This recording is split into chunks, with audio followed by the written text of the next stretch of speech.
ভাৰতৰ শান্তি পৰ্বত কোৱা হৈছিল বিদ্যা তপস্যা আৰু যশ পাবলৈ অধ্যাৱসায়ৰ বিকল্প নাই। বিদ্যা আৰু জ্ঞান ইটো সিটোৰ পৰিপূৰক।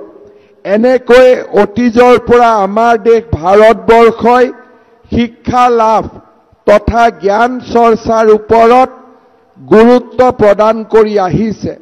আজিও এই পৰম্পৰা আমাৰ বিদ্যালয় আৰু মহাবিদ্যালয়সমূহত অব্যাহত আছে। ৰাজ্যৰ শৈক্ষিক ক্ষেত্ৰখনত গোৰেশ্বৰ মহাবিদ্যালয়ে বিগত সময়ছোৱাত উৎকৃষ্ট মানৱ সম্পদ সৃষ্টিৰ কমাৰ্শাল হিচাপে নিজক গঢ়ি তুলিবলৈ সক্ষম হৈছে। এই দীৰ্ঘ পৰিক্ৰমাত বহু গুণী জ্ঞানী শিক্ষাগুৰুৱে জ্ঞান আৰু প্ৰজ্ঞাৰে মহাবিদ্যালয়খনক নতুন পোহৰেৰে জিলিকাই আহিছে। মহাবিদ্যালয়খনৰ বহু কেইগৰাকী প্ৰাক্তন শিক্ষাৰ্থীয়ে অসম মাতৃৰ গৌৰৱ বৃদ্ধি কৰিছে। এই মহাবিদ্যালয়ৰে প্ৰাক্তন ছাত্ৰ শ্ৰী বিশ্বজিৎ দৈমাৰীয়ে অসম বিধানসভাৰ অধ্যক্ষৰ দৰে গুৰুৰ দায়িত্ব আজি পালন কৰিছে। মহাবিদ্যালয়খনৰ বহু কেইগৰাকী প্ৰাক্তন শিক্ষাৰ্থীয়ে ৰাজ্যৰ বিভিন্ন মহাবিদ্যালয় বিশ্ববিদ্যালয়ত শিক্ষকতাৰ সন্মানীয় বৃত্তিত জড়িত হোৱাৰ লগতে অসমৰ কলা সংস্কৃতিকে ধৰি ন্যায়িক আৰু প্ৰশাসনিক ক্ষেত্ৰলৈও বৰঙণি যোগাইছে। এটা অঞ্চলৰ শৈক্ষিক দিশকে ধৰি আৰ্থ সামাজিক উত্তৰণত একোখন শিক্ষানুষ্ঠানে গুৰুত্বপূৰ্ণ ভূমিকা পালন কৰে। এখন শিক্ষানুষ্ঠান কেৱল অধ্যয়নৰ স্থলীয়ে নহয়, ই হৈছে সামাজিক উত্তৰণৰো মূল আধাৰ। গুৰু শিষ্যৰ মহামিলনৰ কেন্দ্ৰস্থল একোখন শিক্ষানুষ্ঠানে নিশ্চিতভাৱে একোখন সুস্থ সমাজ গঢ়ি তোলাত বৰঙণি আগবঢ়ায়। এখন শিক্ষা প্ৰতিষ্ঠানৰ বাবে 5টা দশক বৰ দীঘলীয়া সময় নহয় যদিও নিঃসন্দেহে এই সময়ছোৱা যথেষ্ট গুৰুত্বপূৰ্ণ। যোৱা সময়ছোৱাত গোৰেশ্বৰ মহাবিদ্যালয়ৰ শিক্ষাৰ্থীসকলৰ সফলতাই অঞ্চলটোৰ লগতে আমাৰ ৰাজ্যকো গৌৰৱান্বিত কৰিছে। মই আশা কৰোঁ যে পৰিৱৰ্তিত পৰিস্থিতিৰ লগত আগুৱাই গৈ গোৰেশ্বৰ মহাবিদ্যালয়ে আহিবলগীয়া দিনবোৰত আৰু অধিক সুপৰিকল্পিত পদক্ষেপেৰে আগবাঢ়ি যাব পাৰিব। আজিৰ সভাতেই মই আমাৰ ছাত্ৰ ছাত্ৰীসকলক 2-3টা কথা উল্লেখ কৰিব খুজিছোঁ। প্ৰধানমন্ত্ৰী নৰেন্দ্ৰ মোদী ডাঙৰীয়াই 2047 চনৰ ভিতৰত ভাৰতক এখন বিকশিত ৰাজ্য গঢ়াৰ বাবে সপোন দেখিছে। প্ৰধানমন্ত্ৰী নৰেন্দ্ৰ মোদী ডাঙৰীয়াই 2047 চনলৈ ভাৰতৰ অমৃতকাল ৰচনাৰ সপোন দেখিছে। তেখেতৰ দৃষ্টিত আজি ছাত্ৰসকল হ'ল অমৃতকালৰ সন্তান। আমি যদি লক্ষ্য কৰোঁ 2047 চনৰ বিকশিত ভাৰতখনত আজিৰ ছাত্ৰ সমাজেই আটাইতকৈ বেছি নেতৃত্ব দিব লাগিব। আমাৰ যি পৰম্পৰাগত সমাজ আছিলে সেই সমাজৰ লগত আজি আধুনিকতা আজি সংযোজিত হৈছে। আমাৰ শিক্ষাদানৰ প্ৰক্ৰিয়া সলনি হৈছে আৰু আজি আমি সমস্ত জ্ঞানৰ ভাণ্ডাৰ আমাৰ মোবাইলটোতে আমি পাব পাৰোঁ।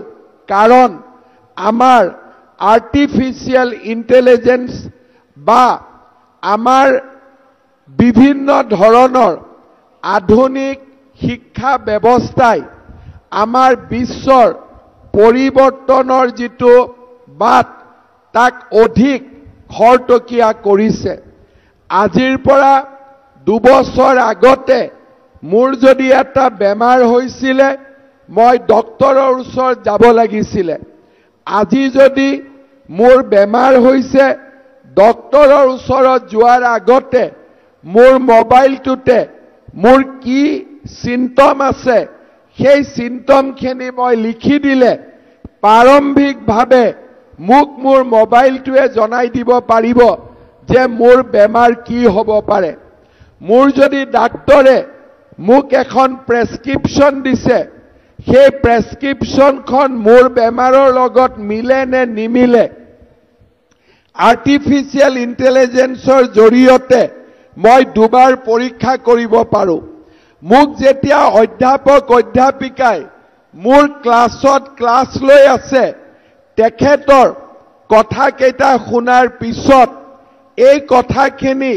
কিমান সত্যৰ ওপৰত প্ৰতিষ্ঠিত মই 1 সেকেন্ডৰ ভিতৰতে মোৰ মোবাইলটোৰ পৰা মই পাব পাৰো আজি মোৰ সন্মুখৰ মিটিংখনত কিমান মানুহ বহি আছে মই হাতেদি গন্তি কৰিব নালাগে মাত্ৰ ফটোখন লৈ মোৰ যদি মোবাইলটোত মই তাক পেষ্ট কৰি দিওঁ আৰু মই খুধু যে মোৰ মিটিংখনত কিমান মানুহ আছে মোবাইলটোৱে উত্তৰ দিব যে 2000 মানুহ আছে তাত যদি মই খুধু 80 বছৰৰ ওপৰ কিমানজন আছে মোবাইলটোৱে 1 সেকেন্ডত উত্তৰ দিব 20 গৰাকী আছে সৰু লৰা ছোৱালী কিমান গৰাকী আছে মোবাইলটোৱে 1 মিনিটত উত্তৰ দিব যে 200 জন আছে মোবাইলটোৱে উত্তৰ দিব চশমা পিন্ধি কিমান আছে চশমা নিপিন্ধি কিমান আছে অৰ্থাৎ আজি আমাৰ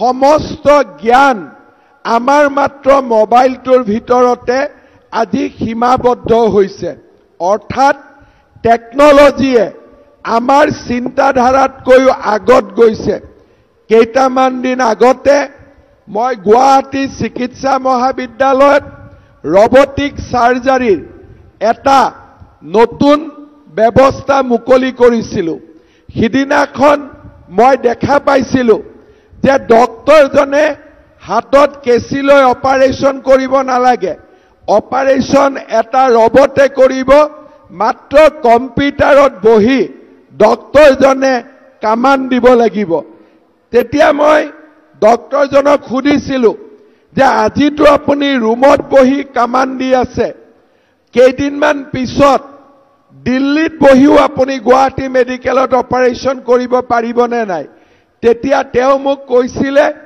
যে যদি 5G লাইনডাল ব্ৰেক হৈ নাযায় তেতিয়ালে আজিও গুৱাহাটী মেডিকেলত মই আমেৰিকাৰ পৰা বহিও অপাৰেশ্যন কৰিব পাৰিম অৰ্থাৎ টেকনলজি আমাৰ আজি গোটেই জীৱনটোক আমাৰ সমস্ত জ্ঞান সমস্ত পৃথিৱীখনক আজি টেকনলজিয়ে এক প্ৰকাৰ গ্ৰাস কৰিছে এতিয়া আমাৰ যদি ছাত্ৰ সমাজে কলেজত আমি পঢ়ো কিন্তু আমি যদি টেকনলজি বুজি নাপাওঁ তেতিয়া হলে নতুন সমাজত আমি নিজকে অচিনাকি অনুভৱ কৰিম লাহে লাহে আজি আমাৰ গোটেই সমাজ ব্যৱস্থা artificial intelligence augmented reality machine learning data analytics আজি বিভিন্ন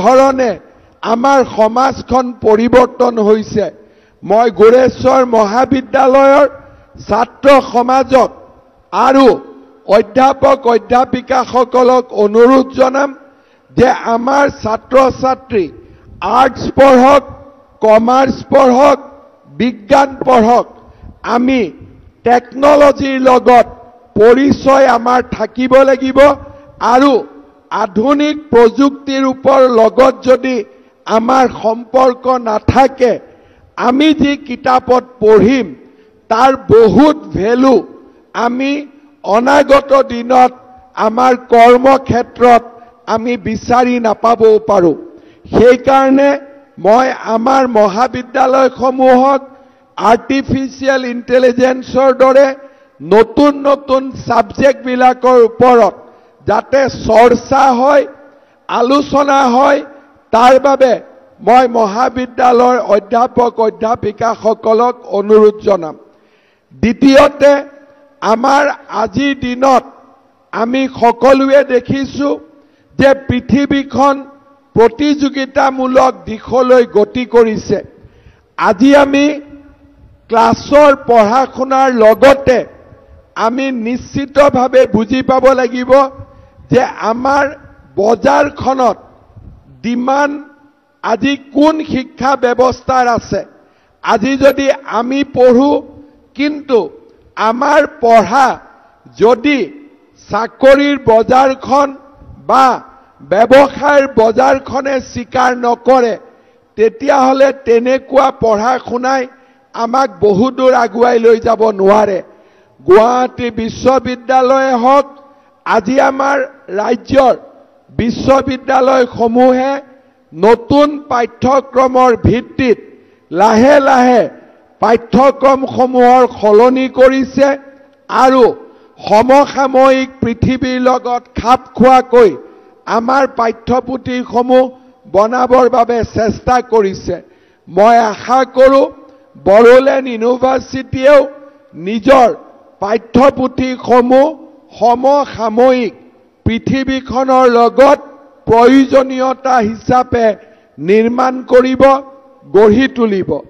তৃতীয়তে, মই আমাৰ গোৰেশ্বৰ মহাবিদ্যালয়ক অনুৰোধ কৰিম যে আমাৰ ছাত্ৰ ছাত্ৰীসকলক পাঠ্যক্ৰমৰ লগতে ছফ্ট লাৰ্ণিং অৰ্থাৎ প্ৰতিজন ছাত্ৰ ছাত্ৰীয়ে যাতে কম্পিউটাৰ ব্যৱহাৰ কৰিব পাৰে, প্ৰতিজন ছাত্ৰ ছাত্ৰীয়ে যাতে অন্তত ইংৰাজীত ভালকৈ কথা পাতিব পাৰে, যাক আমি স্পোকেন ইংলিছ বুলি কওঁ, আৰু প্ৰতিজন ছাত্ৰ ছাত্ৰীয়ে নিজৰ পাৰ্চনেলিটি বা ব্যক্তিত্বৰ বিকাশ তাৰ ওপৰত যাতে আমি ক্লাছ ল'ব পাৰোঁ, কেনেকৈ সুধিলে কেনেকৈ উত্তৰ দিব লাগে, ইণ্টাৰভিউক আমি কেনেকৈ ফেচ কৰিব লাগে, এই বিষয়ে আমাৰ ব্যক্তিত্বৰ বিকাশৰ ওপৰতো আমাৰ মহাবিদ্যালয়খনে গুৰুত্ব দিব।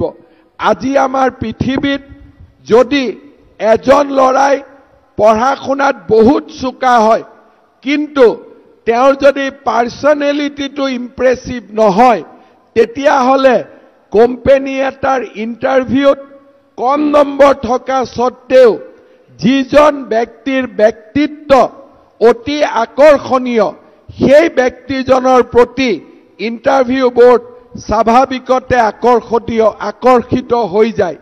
সেইকাৰণে মই আমাৰ মহাবিদ্যালয়ক স্পোকেন ইংলিছ, কম্পিউটাৰ লাৰ্ণিং আৰু ব্যক্তিত্বৰ বিকাশ এই তিনিওটা দিশৰ ওপৰত গুৰুত্ব দিবলৈ অনুৰোধ কৰিম।